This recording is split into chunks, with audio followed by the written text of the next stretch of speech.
Hi friends, welcome to Thanu's kitchen. ഇന്ന് ഞാനിവിടെ ചക്ക കൊണ്ട് അടയാണ് ഉണ്ടാക്കാൻ പോകുന്നത്. ചക്കയട. അതിനായിട്ട് ഞാനിവിടെ ചക്ക കുരുവെല്ലാം കളഞ്ഞ് ഒരു 2 കപ്പോളം ചക്ക ഉണ്ടാവും റെഡിയാക്കി വെച്ചിട്ടുണ്ട്. ഇനി അതൊന്ന് വേവിച്ചെടുക്കണം. ആ സമയത്ത് ശർക്കര ഉരുക്കിയെടുക്കാം. 1/4 കിലോ പോലും ശർക്കരയും ഉണ്ട്. അതൊന്ന് ഉരുക്കി അരിച്ചെടുക്കണം. ആ സമയത്ത് നമ്മുടെ ചക്ക ഒരു വിസിലില് വെന്ത് കിട്ടിയിട്ടുണ്ട്. ഇനി ഇതൊന്ന് ചൂടാറുമ്പോൾ ഇതൊന്ന് മിക്സിയിൽ ഒന്ന് അരച്ചെടുക്കണം.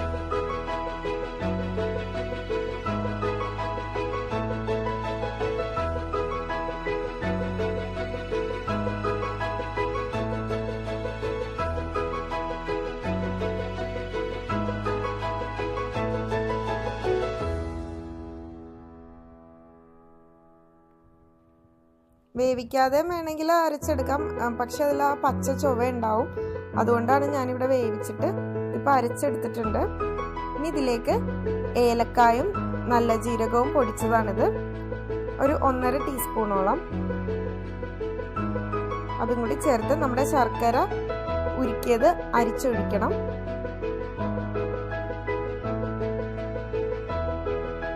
ഇത് വളരെ എളുപ്പമാണ് ഉണ്ടാക്കാനായിട്ട്. നല്ല ഹെൽത്തി ആയിട്ടുള്ള ഒരു സ്നാക്സ് ആണ്.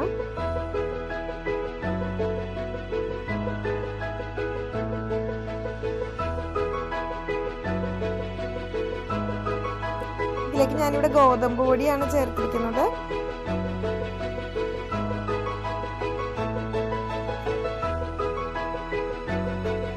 മൂന്ന് കപ്പ് ഗോതമ്പ് പൊടി ചേർത്തിട്ടുണ്ട്. അതുകൂടി ചേർത്ത് നന്നായിട്ടൊന്ന് മിക്സ് ചെയ്തെടുക്കണം. നമുക്ക് കൈ കൊണ്ട് പരത്താൻ പറ്റുന്ന ആ അളവ് വരെയാണ് എടുക്കേണ്ടത്. വെള്ളം കൂടുതലാണെങ്കിൽ കുറച്ചുകൂടി പൊടി ചേർത്ത് കൊടുക്കാം. ഇതിലേക്ക് തേങ്ങയും തേങ്ങാക്കൊത്തുമാണ് ചേർത്തേക്കുന്നത്. ചുരണ്ടി വെച്ച തേങ്ങയും തേങ്ങാക്കൊത്തും. തേങ്ങാക്കൊത്ത് ഇഷ്ടമില്ലാത്തവർക്ക് അത് ചേർക്കണ്ട. എന്നിട്ട് നന്നായിട്ട് മിക്സ് ചെയ്തെടുത്തിട്ടുണ്ട്. ഇനി ഇത് നമുക്ക് വാഴയിലയിൽ പരത്തിയെടുക്കണം. ഇലയെല്ലാം മുറിച്ച് വെച്ച് കഴുകി തുടച്ചു വെച്ചിട്ടുണ്ട്. ഇതിലേക്ക് നമ്മുടെ ഈ മിക്സ് ചേർത്തിട്ട് ഒന്ന് പരത്തി മടക്കി വെച്ച് ആവി കയറ്റിയെടുക്കണം.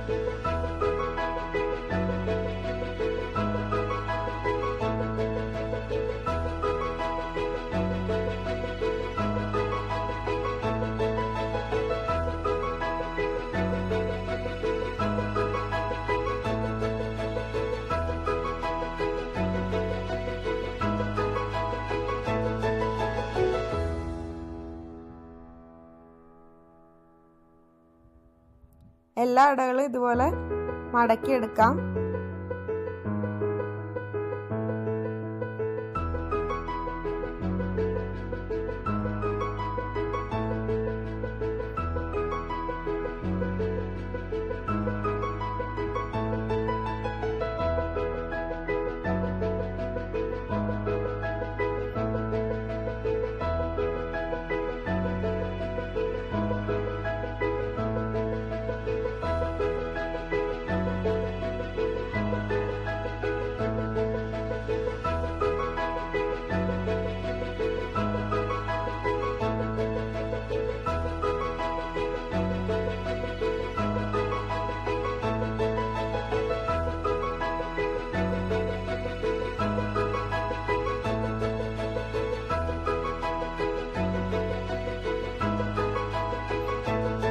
ഇത് എളുപ്പത്തിൽ ചക്കയുടെ ഉണ്ടാക്കുന്ന രീതിയാണ് ഞാനിപ്പോൾ കാണിച്ചത്.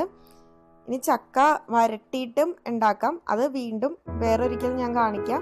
ഇനി ഇത് നമുക്ക് ഒരു ഇഡ്ഡലിച്ചെമ്പിൽ എന്തെങ്കിലും വെച്ച് ആവിയിൽ വേവിച്ചെടുക്കണം.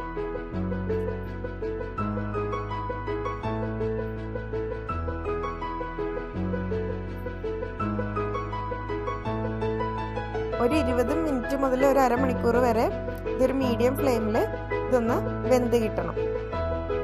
ഇപ്പൊ നമ്മുടെ ചക്കയുടെ റെഡി ആയിട്ടുണ്ട്. ഇതെല്ലാവർക്കും ഇഷ്ടപ്പെട്ടു എന്ന് കരുതുന്നു. അപ്പോൾ വീണ്ടും പുതിയ റെസിപ്പി ആയിട്ട് കാണാം.